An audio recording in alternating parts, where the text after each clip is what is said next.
कोकणातील प्रत्येक अपडेट जाणून घेण्यासाठी आजच माझे कोकणच्या सोशल मीडिया प्लॅटफॉर्मला लाईक, फॉलो आणि सबस्क्राईब करा।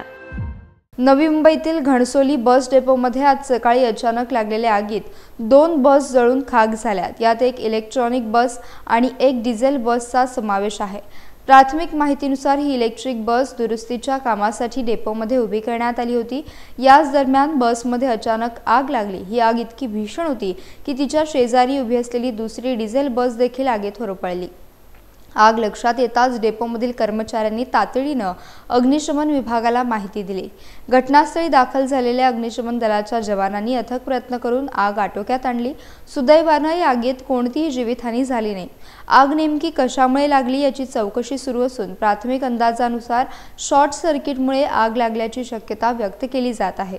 घटनास्थळी वाशी परिवहन विभागाचे अधिकारी आणि पोलीस उपस्थित होते।